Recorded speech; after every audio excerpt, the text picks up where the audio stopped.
It's match day 1 of the Europa League in the new format, and we have games on Wednesday and Thursday for match day 1 this week. I've gone through the 9 games on Wednesday and come up with 3 picks from 3 different games to include into one parlay that I think have a great chance of hitting for this week's Europa League predictions for match day 1. Let's start with Bodo, Glimt, and Porto. It's a rare game where Porto don't win, being 25-5-5 in their last 35 games across all competitions. It's even rare that they don't score with a goal scored in 31 of those 35.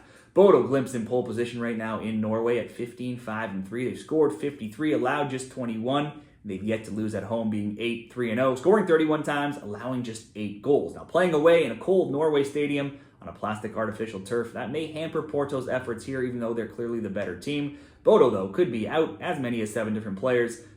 All that said, let's just ask Porto to get on the score sheet. Porto over 0.5 goals. Next up, Midtjylland and Hoffenheim. Midtjylland tops in Denmark right now, 6-3-0. They've scored 19. They've allowed 10, though. In fact, they have just 1 loss in 21 overall competitive matches. In the Champions League playoff round, to decide which tournament they'd be playing in here, Midtjylland drew 1-1 and lost 3-2 to Slovan Bratislava. The Danish league is a goal-heavy league. 10 of 12 teams averaged 3.0 goals per match or more in their games. 11 of the 12 are 7-2 to over 1.5 totals or more as well. Midtjylland is one of those teams. They're 9-0 to over 1.5. So there's been 2 or more goals in all 9 of their games, and their games have averaged 3.2 goals per match. The Bundesliga and Hoffenheim games are no strangers to goals themselves. Hoffenheim, they're just 1-0-3 right now. Their scores have been 3-2, 3-1, 4-1, and 2-1. So they've allowed multiple goals in all 4 games, and they've allowed the second highest XG in the Bundesliga. Both teams look to be maybe having a ton of absentees here. Maybe we see even sloppier defensive play. We can get goals from both. Maybe both teams score over 2.5,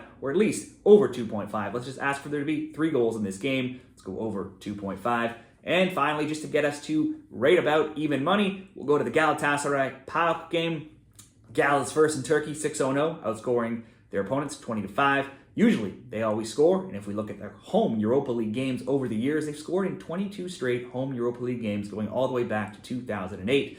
Galatasaray lost 4-2 on aggregate to Young Boys to fail to make the Champions League, but they have won back-to-back Turkish titles, and they were the first team last season to cross the 100-point mark, getting 102 points in a season. They've also added ex-Napoli man and star Victor Osimhen to their ranks. PAOK is 4-1-0, outscoring opponents 11-4 so far in the Greek league, but they have conceded in both of their road games. They're in great form themselves with just 1 loss in 16 competitive games. They too lost during the Champions League qualifying to Malmo, and then needed to go through the Europa League qualifying to get here, beating the Shamrock Rovers 6-0 on aggregate. At home in Turkey, you'd expect Gala to get the win. I'm just going to ask Galatasaray to get a goal, over 0.5 Galatasaray goals. That would come in at -103 odds, asking for a Porto goal, a Galatasaray goal, and at least 3 goals between Midtjylland and Hoffenheim. What do you like for the Europa League on Wednesday? Share your picks in the comments, give the video a like, subscribe to the channel to get more soccer picks, or even become a member to get members-only picks as well.